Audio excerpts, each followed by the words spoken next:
2024 లేదా 25లో డిగ్రీ లేదా బీటెక్ చదివారా? సాఫ్ట్‌వేర్ జాబ్ కోసం ఎదురు చూస్తున్నారా? అయితే కోడ్ జ్ఞాన్ 100 డేస్ కోర్సులో చేరండి, జాబ్ సాధించండి. Welcome to Suman TV. నేను మీ సుమన్ టీవీ నాగ్. కర్మ సిద్ధాంతం ప్రకారం కనుక మనం చూసుకుంటే వేదిక్ యాస్ట్రాలజీ అంటే వేదిక్ యాస్ట్రాలజీ ద్వారా అసలు కర్మ సిద్ధాంతం అంటే ఏంటి, ఏం చెప్తోంది, ఎన్ని రకాలుగా చెప్పబడింది అనేది ఈరోజు మనతో పాటు ఉమా గారు ఉన్నారు, వేదిక్ యాస్ట్రాలజర్. అది వారి మాట్లాడి తెలుసుకుందాం. నమస్కారం ఉమా గారు. నమస్తే నాగరాజ్ గారు. సార్, వేదిక్ యాస్ట్రాలజీ ప్రకారం కనుక మనం చూసుకుంటే కర్మ సిద్ధాంతం అనేది ఎన్ని రకాలుగా ఉంటుంది, దాని ఎఫెక్ట్స్ అసలు ఏ విధంగా ఉంటాయి? తప్పకుండా అండి. కర్మ సిద్ధాంతము అనేటువంటిది ఎప్పుడూ కూడా 3 కర్మల అనుసరైన అది ముందుకు వెళ్తూ ఉంటుంది నాగరాజు గారు. ఆ 3 కర్మలు ఏమిటి అంటే సంచిత కర్మ, ప్రారబ్ధ కర్మ, ఆగామి కర్మ.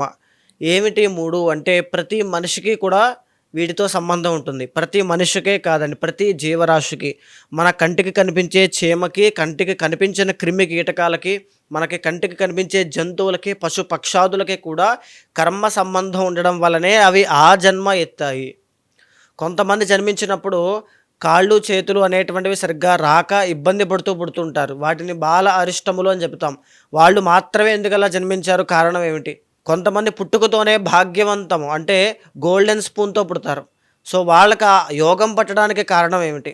కొంతమంది పుట్టుకతోనే సన్యాసంలోకి వెళ్ళిపోతూ ఉంటారు పెరగగానే. కొంతమంది మహానుభావులు, వాళ్ళకి అలాంటి యోగం సిద్ధించడానికి గల అవసరం ఏంటి?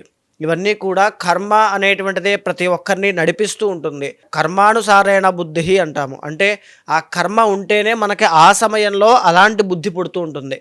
సో ఇక్కడ సంచిత కర్మ అంటే ఏమిటి అంటే నాగరాజు గారు, మనం పూర్వజన్మలో చేసుకున్నటువంటి కర్మ, పూర్వ జన్మనే కావచ్చు, ముందు రోజు కావచ్చు, ఏదైనప్పటికీ కూడా అయిపోయినటువంటి రోజు, అయిపోయినటువంటి కాలం, అది పూర్వజన్మ అయినా ఎప్పుడైనా సరే అప్పుడు చేసినటువంటి కర్మ మనం అనుభవిస్తూ ఉంటే దాన్ని సంచిత కర్మ అంటాము.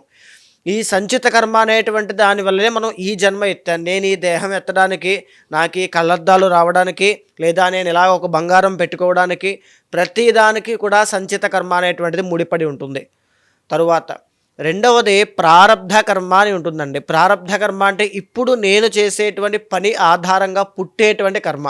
నేను ఇప్పుడు ఒక మంచి విషయాన్ని 10 మందికి చెప్తున్నాను అనుకోండి, మంచి వాళ్ళు 10 మంది తయారవుతారు.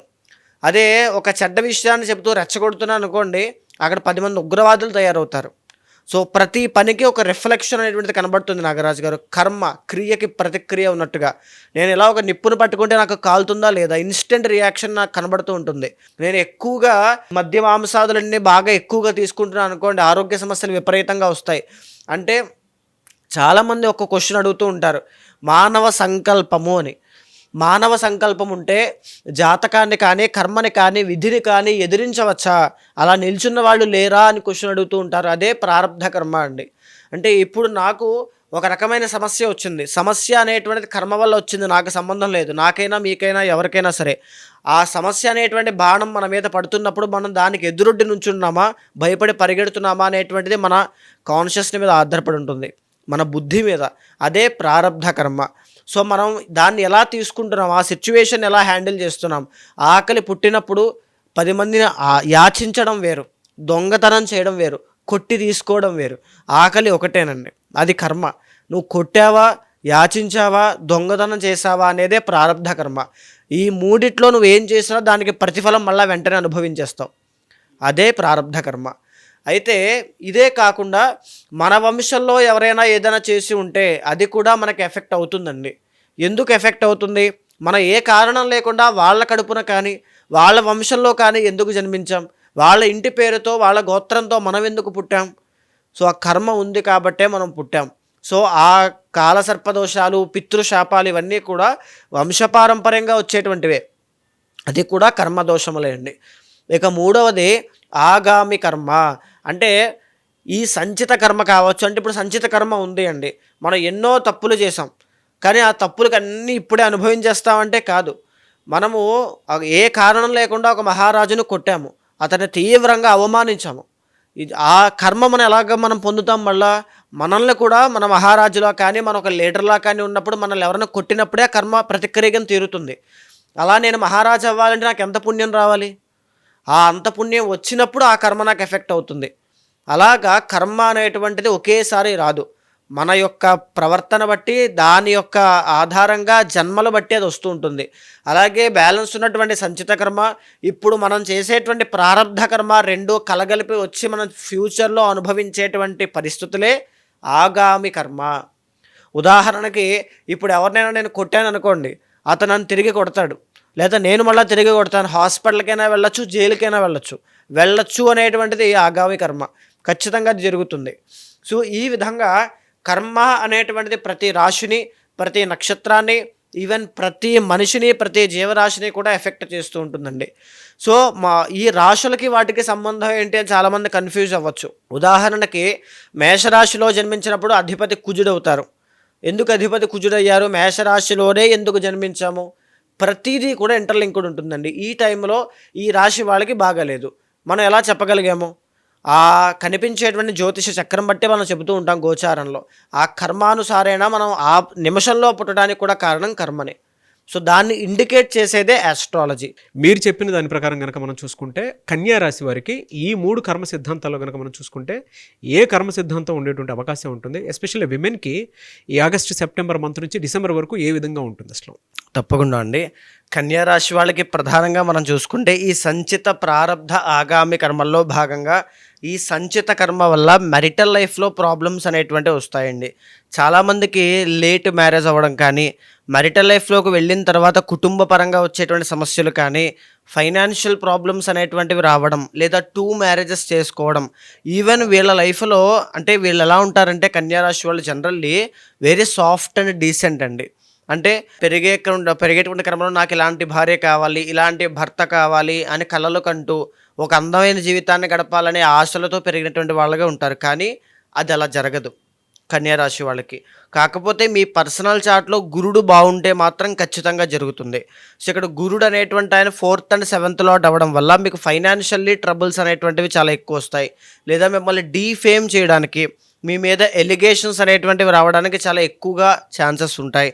ఇంకా చెప్పాలి అంటే అండి, వీళ్ళకి బిజినెస్ లైఫ్లో ఏదైతే వీళ్ళు బిజినెస్ చేయాలనుకుంటారో, స్టాక్స్ కానీ, షేర్స్ కానీ, డాక్టర్ ఫీల్డ్లో వెళ్ళాలనుకుంటారో, తర్వాత అకౌంటెంట్స్గా, జర్నలిజం అనేటువంటిది, కమ్యూనికేషన్ డిపార్ట్మెంట్లో కానీ, తర్వాత ఈ యొక్క CA చార్టర్డ్ అకౌంటెంట్స్లో కానీ బాగా వెళ్ళాలి అనుకుంటారో, అందులో బాగా కష్టాలు అనేటువంటివి చూడడం, ఒడిదుడుకులు అనేటువంటివి చాలా ఎక్కువగా రావడం జరుగుతూ ఉంటుందండి.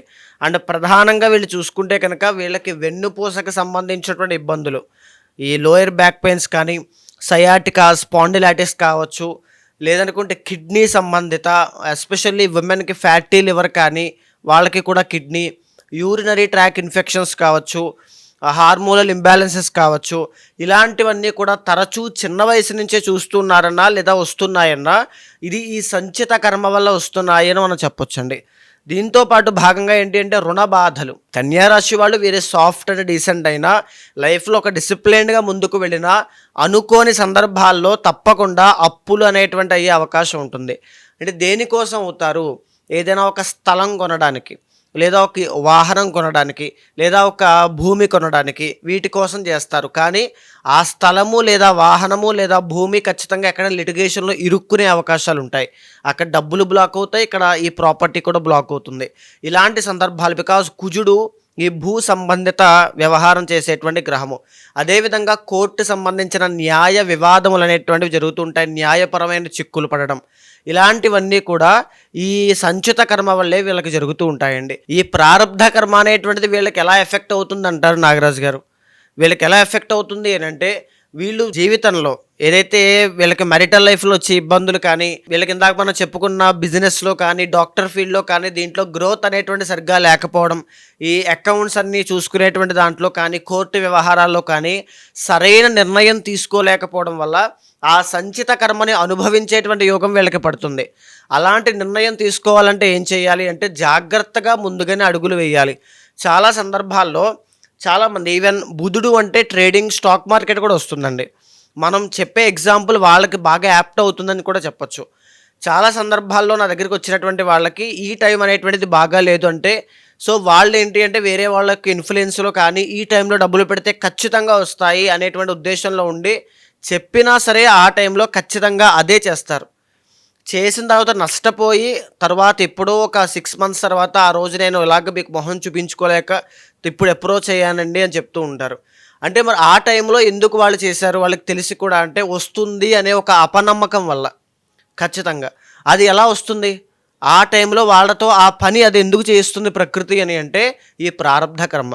అలా వీళ్ళు చేస్తేనే ఆ కర్మను అనుభవించగలరు, లేకపోతే అనుభవించలేరు కదా కష్టాలన్నీ కూడా. సో అలాగన ఆ ప్రారబ్ధ కర్మ అనేటువంటిది మిమ్మల్ని వెంబడిస్తూ ఉంటుంది. అది చేసేలాగా ఫోర్స్ అనేటువంటిది ఉంటుంది, ప్రకృతి రూపంలో, మనుషుల రూపంలో, ఈ వస్తువుల రూపంలో, ఒక ఆశా మోహన్ రూపంలో ఇబ్బంది పెడుతూ ఉంటాయి.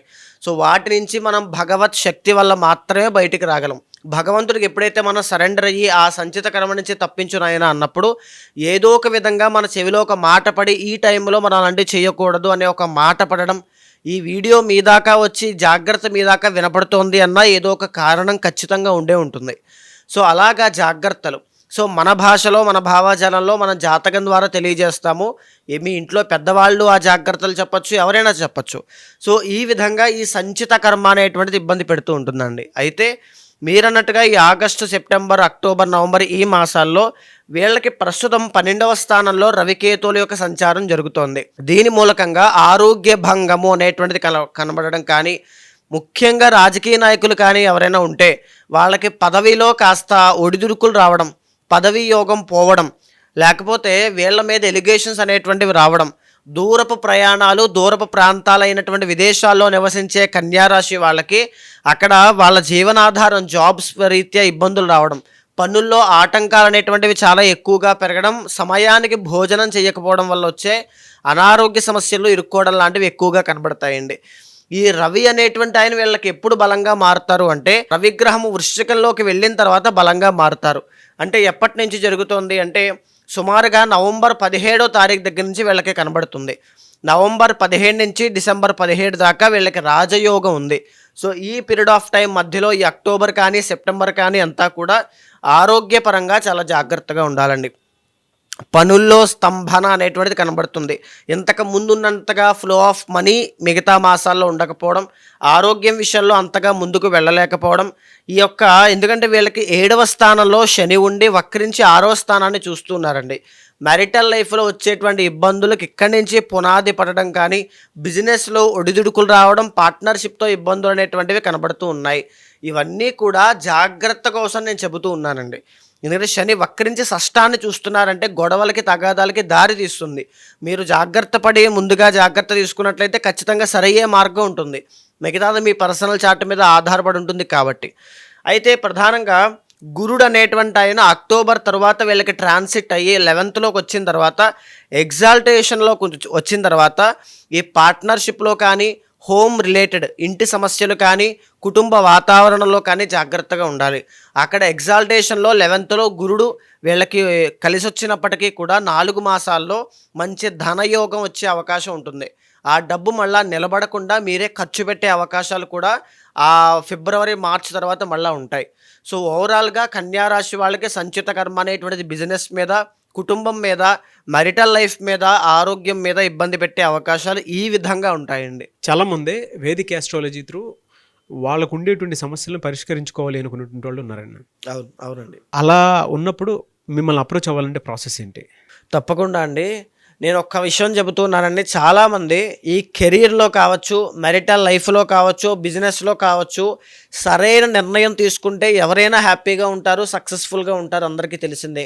కానీ ఆ నిర్ణయం తీసుకోవడానికి ఎన్నో రకాల ఆటంకాలు, చిక్కులు, మానసిక ఒత్తిళ్లలో పడి సరైన నిర్ణయం తీసుకోక ఇబ్బంది పడేవాళ్ళు కొన్ని వేల మంది ఉన్నారు.